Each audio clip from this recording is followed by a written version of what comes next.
그러니까 우리 할렐루야 찬양대의 특징 중에 하나가 있다면 은혜가 있다는 거예요. 네, 동의 안 하십니까? 찬양 여러분, 우리 아마 찬양대원들의 마음에도 은혜가 있겠으나 선곡에 은혜가 있어요. 선곡에.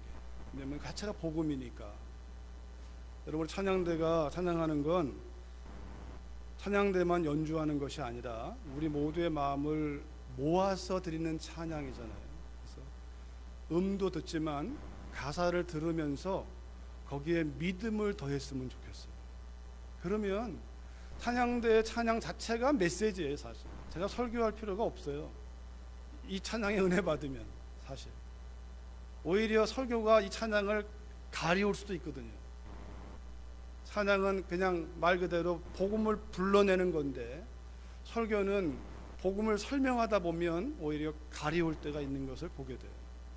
우리 한번 따라 하시겠는데, 성령님 사랑합니다. 성령님 사랑합니다. 성령님 저를 사로잡아 주옵소서. 여러분, 우리가 성령으로 따라가야 돼요. 우리가 아까 성령이 오셨네 부르는 것과 성령을 따라 사는 것은 다른 문제입니다. 찬양대가 찬양을 부르는 것과 부르는 사람도 마찬가지지만 앉아있는 우리가 은혜를 받느냐는 또 다른 문제예요. 그러나 저희 경우를 들라면 저는 찬양대가 찬양할 때마다 은혜가 돼요. 왜냐하면 저는 가사에 집중을 하니까, 그 메시지에 집중을 하니까 항상 은혜가 돼요. 저는 모르는 찬양에 나와도 가사를 보면 은혜가 돼요. 따라 부르기는 어렵지만 가사를 보면 은혜가 돼요. 여러분과 제 안에 저는 그것이 성령의 마음이라고 생각해요. 매 순간에 집중하는 것. 찬양대원을 높이려고 하는 건 아닌데 예가 된 거예요. 예가. 찬양대원은 적어도 여러분 1시간 전에 옵니다. 예배를 위해서. 허겁지겁 왔든 어떻게 왔든 1시간 전에 와서 준비하면서 마음이 준비가 되잖아요. 여러분, 우리 안에 성령을 따라서 성령 안에서 오늘 말씀처럼 오직 성령으로 세워지는 교회, 어떤 교회인가? 우리가 몇 주 동안에 본 그림이 이 그림이에요. 지난주에 결론으로 정리했지만, 그러나 여러분, 이 그림도 잊어버리세요. 이 내용을 기억하되 내용도 잊어버려도 괜찮아요.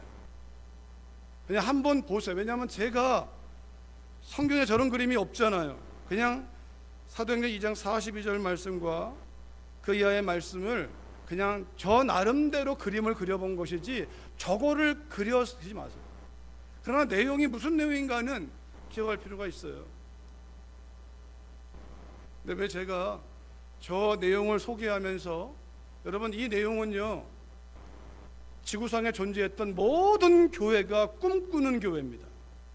이런 교회가 되고 싶어서. 왜냐하면 성경이 말하고 있는 교회의 특징이니까. 그리고 하나님께서 교회를 세워서 교회를 통해 하시는 목적이 담겨 있기 때문에 여러분, 목회자나 또는 하나님을 사랑하는 모든 성도들은요 사도행전 이 말씀에 멈출 수밖에 없어요. 본인의 신앙을 점검해보고 본인의 가정이나 공동체를 비춰볼 수밖에 없는 말씀이에요. 그만큼 의미가 있는 말씀인데, 그러기에 교회가 어떠해야 되는가, 여기에서 우리가 회개할 것이 있고 감사할 것이 있고, 또 교회가 궁극적으로 구원받는 사람을 날마다 더하게 하시니라. 이 말씀에서 아담과 하와의 타락 이후에 하나님께서 아담을 찾아오시듯 끊임없이 지금 구원받는 사람을 더하시기 위하여, 잃어버린 사람을 찾기 위하여 적어도 지금은 우리가 존재하고 있는 이유입니다. 하나님 목적이 왜 여러분 이 구원받는 사람을 더하기 위하여 우리가 네팔의 손을 뻗친 이유도 그 이유입니다. 왜 네팔 땅에 하나님을 예배하는 사람이 없기 때문에 선교는 시작이 되는 거예요. 선교의 목적은 예배하는 사람이 없으니까, 하나님을 떠났으니까. 그런 면은 달라스 안에도 여전히 선교는 계속 이루어져야 되는 거예요. 왜? 예배가 드려지지 않으면 개인적으로 하나님 앞에 예배 드리지 않는 사람에게 우리가 찾아가야 되는 것이고, 가정, 교회도 우리가 정말 하나님께 예배하는 것이 무엇인가를 생각하면서. 요즘엔 우리가 쉽게 들리는 말이 그거예요. 교회 안에 복음이 필요하다는 말. 이게 안 맞는 말인데 맞는 말이기도 해요. 교회가 뭔가에 대한 잘못된 개념이 있으면 그 말은 맞고, 교회가 무엇인지 정확하게 처음부터 제대로 그려졌으면 교회가 복음이 필요한 게 아니라 교회는 복음을 전하는 사람들이죠. 여러분, 이 그림, 그러기에 이 그림이 줄 수 있는 세 가지 양상이 있는데, 그게 뭐냐면, 넘겨줘 보세요. 저 그림을 여러분 염두에 두시면서, 저 그림을 정치적으로 쓸 수도 있어요. 사상으로 만들 수도 있어요.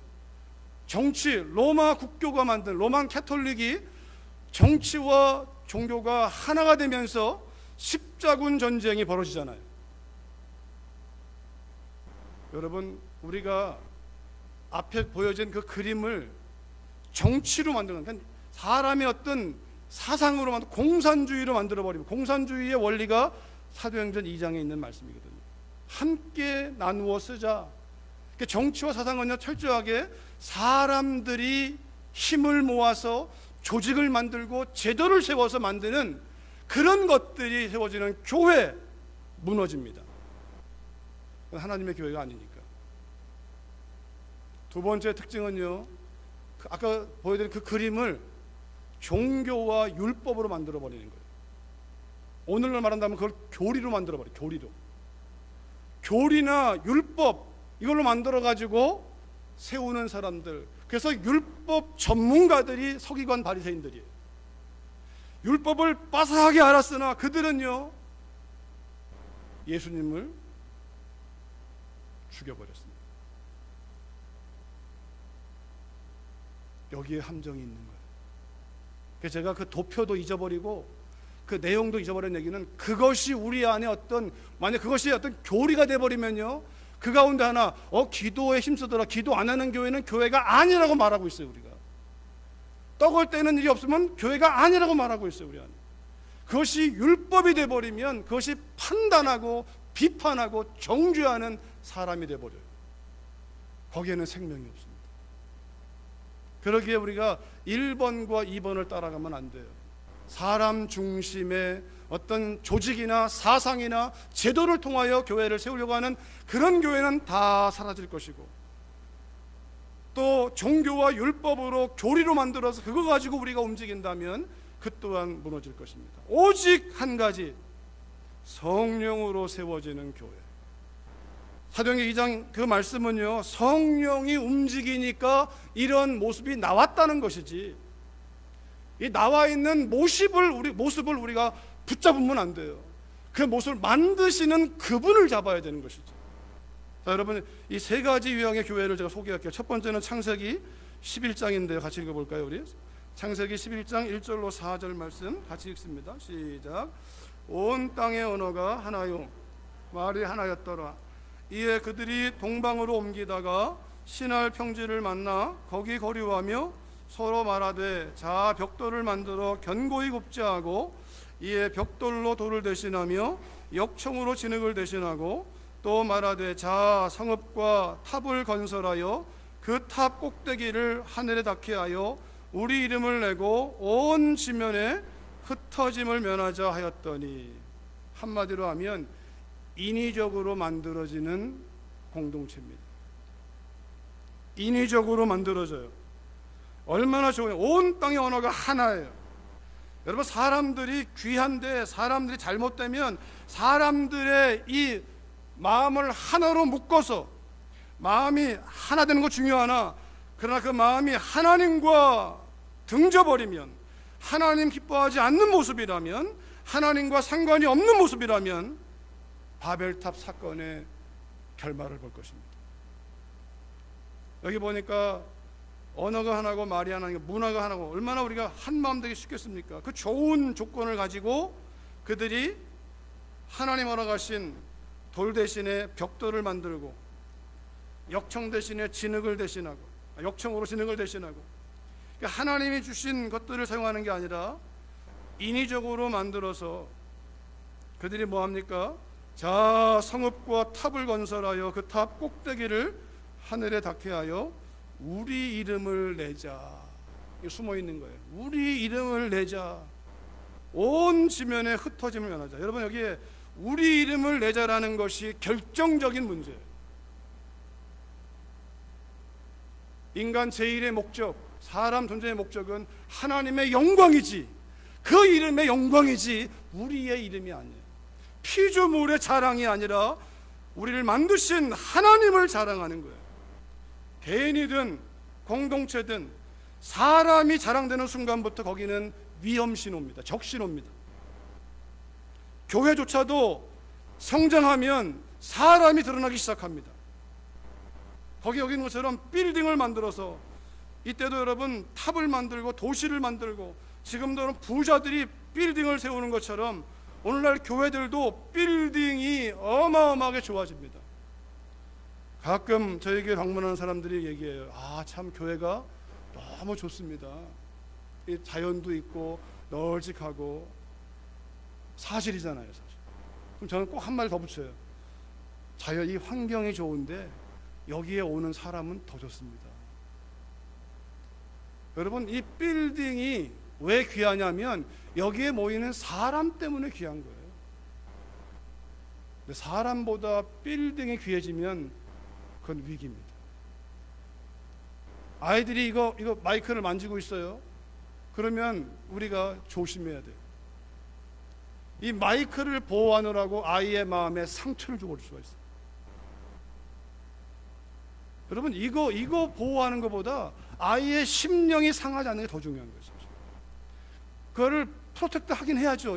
아이들이 이걸 만지지 못하도록 우리가 미리 가르쳐야 되지만, 그러나 성령을 따라서 말을 해야 돼요. 왜? 이 마이크는 100년을 있든 1000년을 있든 아무것도 바꾸지 없지만, 이 아이는 무한한 가능성이 있기 때문에, 이 아이가 한 사람 제대로 자라가면 한 나라와 전 세계를 움직일 수 있지만, 이 아이가 하나 상처를 가지고 자라가면 이 아이가 한 나라를 위기에 빠뜨릴 수 있으니까 성령으로 가는 거. 우리가 이거를 보호하느라고 사람을 무시해버리면, 건물이 필요하나 사람보다 건물이 좋아지면 사람을 통제하게 되어 있고, 건물을 잠가놓게 되어 있고, 건물을 보호하느라 사람들이 못 들어오게 되어 있고. 우리 이름을 내자 뿐만 아니라, 하나님은 아담과 하와 인류를 만드시면서 온 땅에 퍼져가면서 하나님 만드신 그 자연을 다스리라고 하셨는데, 인위적으로 도시를 만들어서 하나님의 목적과 정반대로 가는 거예요. 퍼져가야 되는데 도시를 만드는 결과로 뭡니까? 얼마나 많은 오염이 나옵니까? 도시를 만들어서 땅 투기하고 건물 투기하고, 이게 다 도시 문화의 잔재들이에요. 우리가 고스란히 피해를 보고 있고 우리도 거기에 빠져 있다라는 거예요. 똑같은 땅인데 어디는 천정부지의 값을 자랑하고 어디는 전혀 가치 없는 땅이 돼버리고, 이 도시 문화의 특징이에요. 성령을 따라가지 않은 결과입니다. 여러분, 인위적으로, 정치적으로, 사상적으로 교회가 만들어진다면, 사람 중심으로 간다면 바벨탑의 결말을 볼 수밖에 없습니다. 그러기에 우리가 하나님 말씀을 따라갈 때에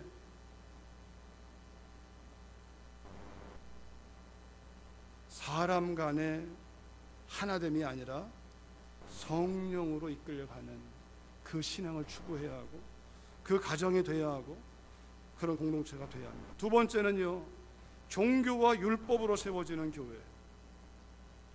개인으로 봐도 다 이런 게 있어요. 개인으로 봐도 사람 중심의 신앙을 하는 사람이 있고, 또 두 번째 율법 중심으로 하는 사람들이 있어요. 자, 갈라디아서 3장 13절 14절 다시 읽어볼까요? 시작.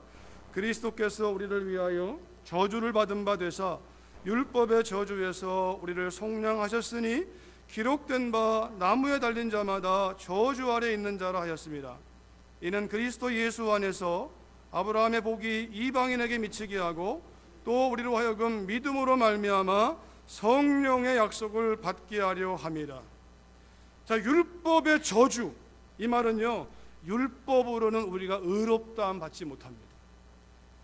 여기에 말하는 핵심은 이겁니다. 인간의 행위로는 구원받지 못합니다. 내가 율법을 잘 지켰다고 해서 구원받는 거 아니에요.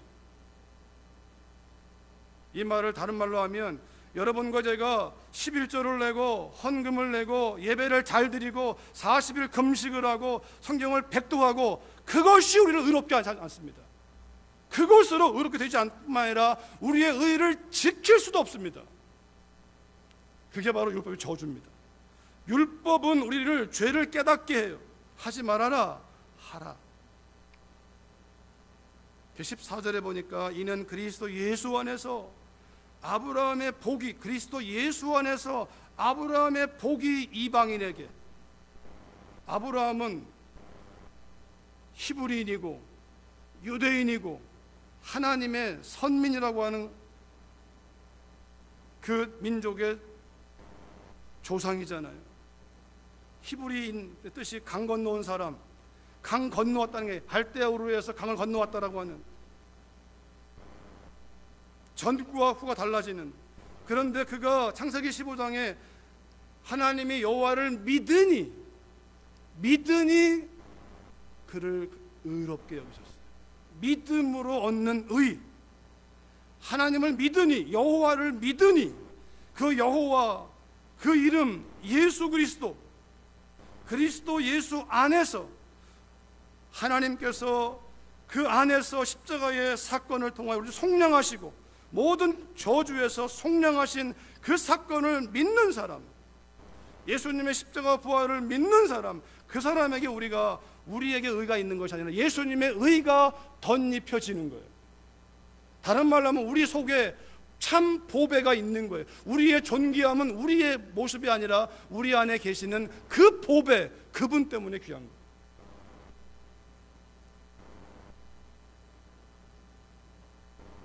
자꾸만 우리는 내 속에 있는 보배를 자랑하는 게 아니라 그 보배를 믿음으로 인하여 경험하는 걸 자랑할 때가 많고, 그 보배를 믿음으로 인하여 우리가 어떤 행동을 했을 때 그걸 자랑하면서 그걸 우리가 드러내기도, 자기 의로 드러내기도 하고, 서로 간에도 저 사람 40일 금식을 3번이나 했대, 야 대단한가 봐, 저 사람 말하는 것마다 딱딱 맞는데. 여러분, 사람이 아니에요. 그 속에 있는 그 복음이 능력인 것이죠. 그렇게 능력이 있었던 사람들이 그 속에 있는 보화를 잃어버리는 순간, 자기 의가 나오는 순간 어떻게 됐나요? 추풍낙엽입니다. 추락하는 것이 날개 있다고 올라가는 건 힘들지만 내려오는 건 너무 쉽잖아요. 그러기에 그리스도 예수 안에서 아브라함의 복이 이방인에게 미치게 하고, 그 다음에 또, 이게 중요해요. 여러분과 제 안에 이 다음에 보겠지만 그리스도 예수 안에서 얻은 그 십자가와 부활의 공로를 의지하여 얻은 그 믿음의 의, 거기서 끝나면 안 돼요. 또 우리로 하여금 믿음으로 말미암아 성령의 약속을 받게 하려 합니다. 예수를 믿음으로 우리가 그 생명을 얻었지만 다시 믿음으로 하나님 약속하신 성령을 받지 아니하면, 성령을 따라가지 아니하면 그 믿음을 승리로 만들 수가 없어요.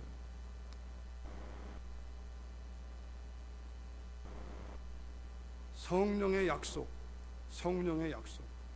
여러분, 성경은 두 가지 앵글을 같이 가져야 돼요. 하나는 뭐냐면 하나님 차원에서의 관점이 있고 인간 차원에서 관점이 있습니다. 근데 하나님 차원의 관점은 이렇게 표현할 수 있어요. 하나님의 관점은요, 즉각적이에요. 다시 말하면 하나님의 구원은 처음부터 끝까지 하나님 책임지세요. 근데 하나님의 차원, 하나님의 시간표는 수직이에요. 수직.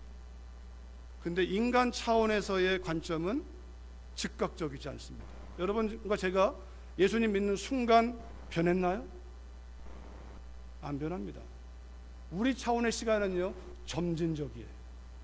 왜냐, 우리의 시간은 수직이 아니라 버티칼이 아니라 수평이에요. 수평. 태어난 시간이 있고 죽은 시간이 있듯이 우리의 시간은 이 연대기적으로 가요. 그러나 하나님의 시간표는 카이로스로, 언제나 하나님의 시간표는 수직이에요. 수직. 하나님의 관점과 우리 관점, 하나님 말씀하시면 그 말씀은 언제 했든지 반드시 이루어집니다. 그러니까 우리가 알는 하나님 말씀을 붙잡는 거예요. 왜? 하나님 말씀은 시건치 않고 변개치 않기 때문에 그 말씀을 붙잡는 게 믿음이고, 그 잡았으면 지금 상황이 어떠하든지 상관없이 그 말씀 끝까지 붙들고 있으면 하나님은 그 말씀을 이루시기 때문에 나중에 우리가 성취를 맛보는 거예요.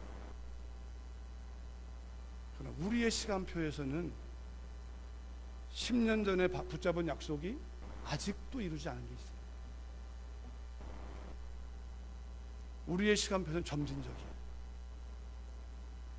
이 말도 마찬가지. 그리스도 예수 안에서 우리가 믿는 믿음의 의가 있지만 다시 믿음으로 그 다음 단계, 하나님의 말씀에서는 이것이 하나의 패키지이지만 우리 입장에서는 반드시 단계를 지나가야 돼요. 먼저 예수님을 내가 내 인생의 구원자로, 구원자로 믿어야만, 그래야 내가 속량을 받아 주님의 은혜로 내가 건짐 받아야 그 끝이 아니라 그 다음에 성령을 따라 가는 인생이 되는 거예요. 그러기에 믿음으로 말미암아 성령의 약속을 받게 하려 하니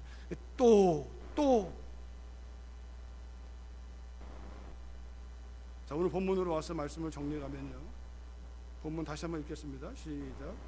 오순절날이 이미 이르매 그들이 다 같이 한 곳에 모였더니 호련히 하늘로부터 급하고 강한 바람 같은 소리가 있어 그들이 앉은 온 집에 가득하며 마치 불의 혀처럼 갈라지는 것들이 그들에게 보여 각 사람 위에 하나씩 임하여 있더니 그들이 다 성령의 충만함을 받고 성령이 말하게 하심을 따라 다른 언어들로 말하기를 시작하니라. 자, 이 말씀을 계속 풀어갈 텐데요, 첫 번째가 이 말씀을 좀 1절에 보시면 오순절 날이 이미 이름에 그들이 다 같이 한 곳에 모였더니, 오직 성령으로 세워지는 교회 첫 번째는요, 오순절 날이 와야 돼.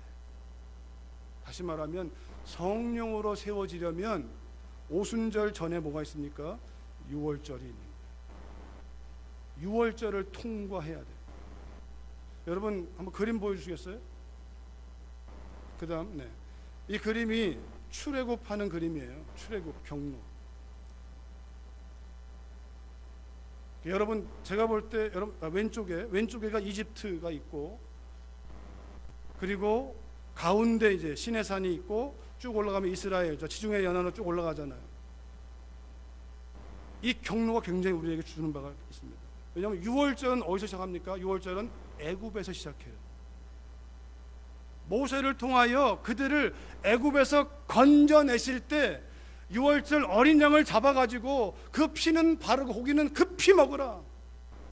유월절은 애굽에서 세상 한복판에 시작합니다. 근데 여러분 잊지 말 것은 유월절 사건을 경험했으면 거기서 나와야 돼요. 유월절 어린 양 예수를 믿었다고 하면서 예전 방식대로 육신의 소욕을 따라 눌러 앉아 있으면서 나 예수 믿으니까, 그거 아니라, 그 생명이 시작됐으면 하나님이 그다음 어떡합니까? 홍해로 끌어내잖아요. 홍해를 일컬어 세례라고 성경이 풀잖아요. 예수님을 믿은 하나님이 하신 그 사건을 믿어서 구원을 받아들였다면 홍해는요, 내 입으로 세례가, 물세례가 내 입으로 그 예수를 주라 고백하는 거 아닙니까? 예수님이 나를 구원했습니다.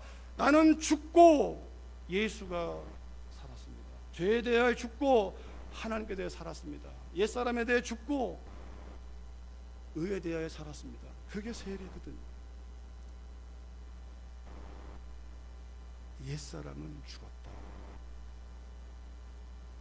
이제 내가 사는 건 내 욕심이 아니라, 내 육신이 아니라, 내 정욕이 아니라, 세상의 가치가 아니라, 세상의 방법이 아니라 하나님의 성령을 따라서. 그게 물세례의 시작이에요. 그렇게 시작된 지금 이 일은 하나님이 주권적으로 하시는 일이에요. 하나님이. 그리고 광야에 와서 시내산에 와서 2개월 만에 율법을 주시는 거예요. 누구에게요? 이미 유월절을 경험한 사람들에게 주시는 거예요. 율법을 내가 행해서 구원받는 게 아니라 구원받은 자에게 율법을 주시는 거예요. 왜? 하나님께서 율법을 통하여 우리에게 죄가 무엇인지를 깨닫게 하기 위하여. 이 깜깜한 가운데서는 우리가 분별이 안 돼요. 유월절을 통과하지 못한 사람들은 분별력이 없습니다. 행하는 게 다 악입니다. 근데 유월절을 통과한 사람도 악한 일을 합니다. 왜냐하면 오순절을 경험하지 못하면 이 두 마음이 다 떠나지 않는 거예요. 아니, 오히려 여러분과 제 안에 내가 예수님 믿었으니까 한번 잘 살아봐야지, 말씀도 읽고 큐티도 해봐야지, 기도해봐야지, 금식해봐야지. 근데 하면 할수록 이게 만족이 되는 게 아니라 더 갈증이 생기고 안 되는 거예요. 이게. 율법은 죄를 깨닫게 할 뿐만 아니라 율법은요, 하나님께 손들게 하는 거예요. 내 힘으로 할 수 있는 게 아무것도 없습니다. 여러분, 그 포기가 나와야 하나님이 그래, 당연한 거야. 내가 내 영을 부어 너를 인도할 거야.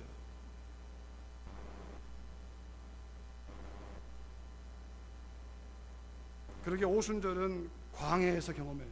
율법. 그리고 초막절은 가나안 땅에서 경험합니다. 우리는 오늘 우리는요, 오순절 시대를 살고 있는 거예요. 오순절 시대를. 적어도 여기 있는 분들이 유월절을 통과했다면, 예수님을 나의 삶의 인생의 구원자로 믿었다면, 여러분, 우리는 유월절을 통과한 사람인데, 오순절은 뭐냐면 이 유월절 사건도 성령으로 나는 거예요. 성령으로. 그러나 오순절은 뭐냐면 성령께 사로잡히는 거예요. 이 가운데 유월절 사건을, 성령 사건을 한 번으로 끝난다면 잘못 생각하고 있는 거예요. 그래서 우리가 예수님을 구원자로 믿음과 동시에 보면 그분의 주되심, 그분의 나의 인생의 주인 되게 하시는 분이 성령의 사역인 거예요. 성령이 그 일하신, 주님이 그래서 내가 떠나가는 게 유익이다. 내가 가면 너희에게 성령을 보낼 것이다. 오순절 날이 이름에 이 말이 반드시 여러분 오순절을 성령의 이끄심을 경험하려면, 성령에 사로잡히려면 유월절을 통과하셔야 돼요. 오늘 이 아침에 여러분 마음 가운데 내가 예수님을 나의 구원대로, 그 말은 나는 죄인입니다. 하나님, 내가 회개합니다. 내가 소망이 없습니다. 주님의 은혜만 내가 사모합니다. 주님, 내 마음에 들어오시고 나를 다스려 주시옵소서 라고 우리가 외치는, 주의 긍휼을 향하여 외치는 그 믿음의 고백이 터져나와야 돼요. 그런 사람들에게 주님이 다 주님 편에서는 하나의 모습이지만 우리 편에서는, 저희들에게는 그들이 성령을 받으라 이 말이 주님을 안 믿었기 때문이 아니에요. 그러나 성령에 사로잡히지 않으면 그들이, 베드로가 내가 주와 함께 죽을지언정 장담해봤자 그 장담을 지킬 능력이 없는 거예요. 주님 베드로의 인생 가운데 마지막에 남긴 유언이 그거 아닙니까? 네가 젊어서는 네 힘으로 다녔거니와 네 발로 다녔거니와 늙어서는 남이 내게 띠띠우고 데려가리라. 성령의 사람은요, 자발적이지 않습니다. 비자발적이에요. 이끌려가는 거예요. 이끌려가는 거예요. 그 이끌려가는 걸 자발적으로 따라가는 게 그게 성령의 사람이에요. 여러분 로마서 8장에 보시면 우리가 예수님 믿고 난 다음에도 오순절의 경험이 없다면, 성령께 사로잡히지 않으면, 끊임없이 우리가 붙들리지 않으면 우리는 움직일수록 진척이 되는 거예요. 사도 바울이 이 고백, 오호라 나는 곤고한 사람이다, 이 고백이 터져나와야 돼요. 주님, 난 안 됩니다. 내가 해보려 하던 모든 것이 아무것도 안 됩니다. 그제서야 하나님의 은혜를 경험하기 시작해요. 성령으로 이끌리는 삶. 오순절은, 이것은 이스라엘의 절기가 아니라 여호와의 절기라고 말씀하고 있어요. 이 절기라는 말 자체가 하나님의 때라는 거예요. 하나님의 시간표를 따라서. 여러분, 우리가 그러기에 유월절을 통과해야 되고 그 다음에 오순절을 반드시 경험해야 우리가 이 땅에 살아가면서 믿음으로 승리할 수가 있어요. 안 그러면 믿기는 하는데 매번 넘어지고 매번 우리가 쓰러지는 거예요. 오순절의 사건을 경험해야 돼요. 근데 오순절 사건을 경험한 사람 특징 중에 하나는 승리인 동시에, 어려움이 없는 게 아니라 승리함과 동시에 초막절을 준비한다는 거예요. 주님의 재림을 준비한다는 거예요. 주님의 재림이 오순절 다음에 온다는 것을 우리가 믿을 때 오늘 함부로 살 수 없죠. 우리가 오늘 막 살 수 없습니다.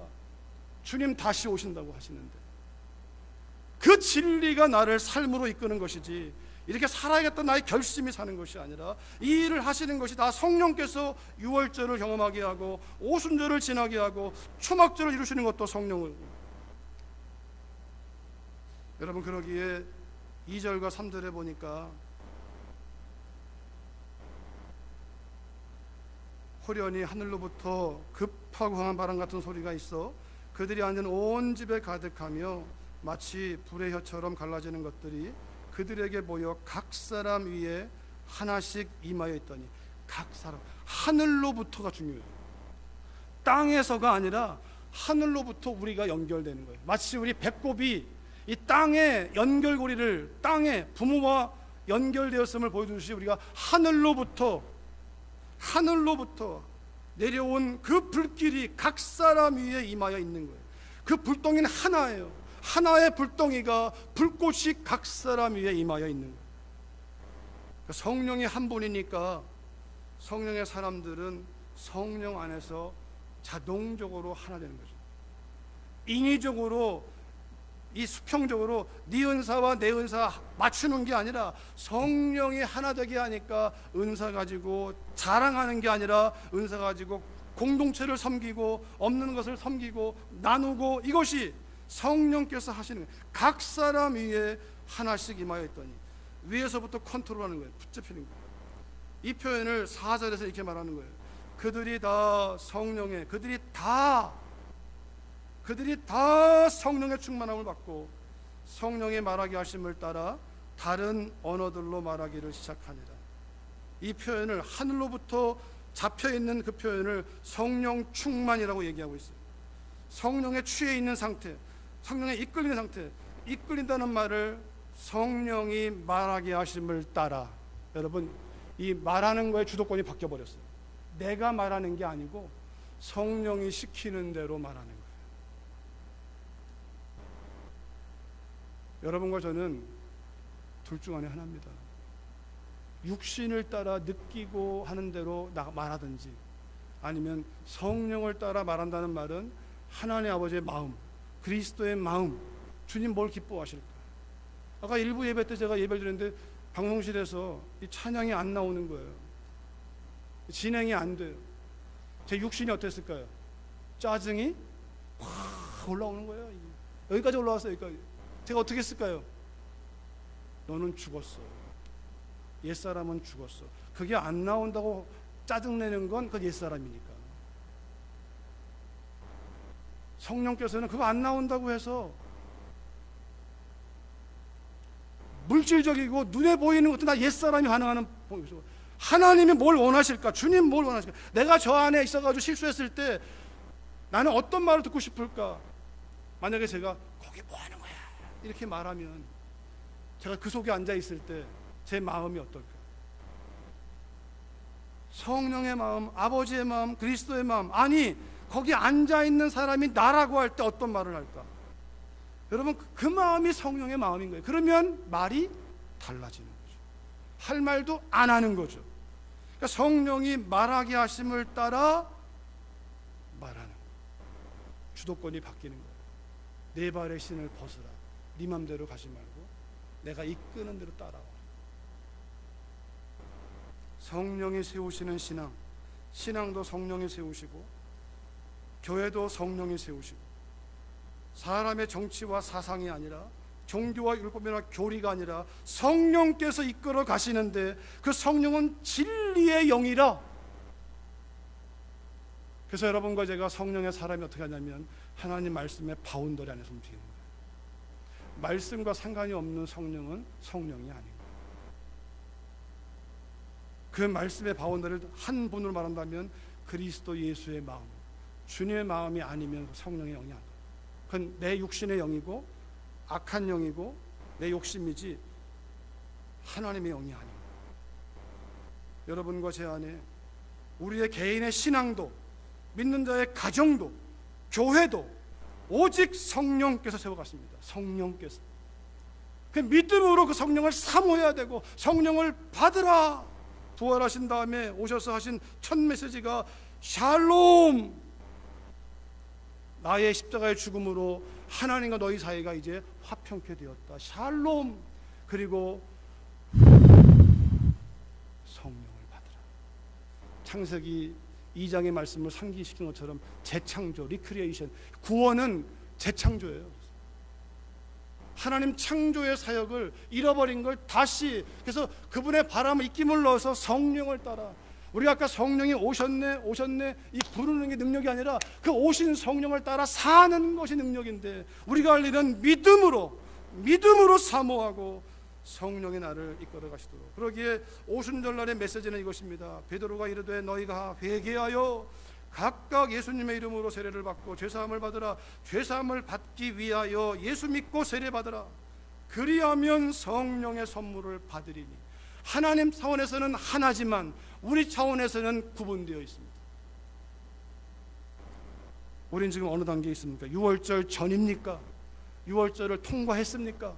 통과했다면 거기를 빠져나와 홍해를 지나야 되고 광야를 지나서 오순절에 이르러야 되고, 오순절에 맞이했다면, 내가 오순절에 좀 살고 있다면 초막절을 준비하면서 하나님의 그때, 다시 오실 그때를 준비하면서 나는 준비할 뿐만 아니라 하나님 앞에 거룩한 신부로 준비할 뿐만 아니라 나 외에 내 옆에 있는 사람 준비가 안 돼 있다면 우리가 가만히 있을 수 없죠. 내 가족이고 내 친구고 이웃이라면 거기에 그들에게 6월절의 복음을 전해야 되는 거죠. 그리고 6월절을 통과한 사람이 계속 깨지고 넘어지고 쓰러지고 있다면 오순절의 복음을 전해줘야 되는 거죠. 그 하나님의 열심히 오늘도 저와 여러분들을 이 자리에 불러 모아서 이 말씀 가지고 우리를 통하여 구원하기를 원하시는, 믿음으로 믿음에 이르게 하시고 구원에서 구원에 이르게 하시는 그 하나님의 역사하심이 여러분과 저의 삶을 통해서, 우리 교회를 통해서, 또 네팔 땅에 세워지는 교회들을 통하여 계속해서 흘러갈 수 있기를 주의 이름으로 축원합니다. 살아계신 아버지 하나님 감사합니다. 성령께서 선포된 말씀 속에 각 사람에게 임했던 것처럼 성령님 그 한 사람, 이 말씀이 필요한 그 한 사람, 우리의 위치가 어딘가를 확인하고 오늘 어떻게 살아가는가를 확인하며 오늘 성령을 따라 나아가도록, 6월절 이전에 있다면 6월절 어린 양 되신 예수님의 십자가의 복음을 붙들게 도와주시고, 그 십자가의 복음을 통과한 믿음의 사람이라면 성령의 복음을 따라 믿음으로 성령을 따라가는 가운데 하나님의 역사하심이 이루어지는 그때를 향하여 하나님의 사람으로 승리하도록 도와주시옵소서. 예수님의 이름으로 기도했습니다. 아멘.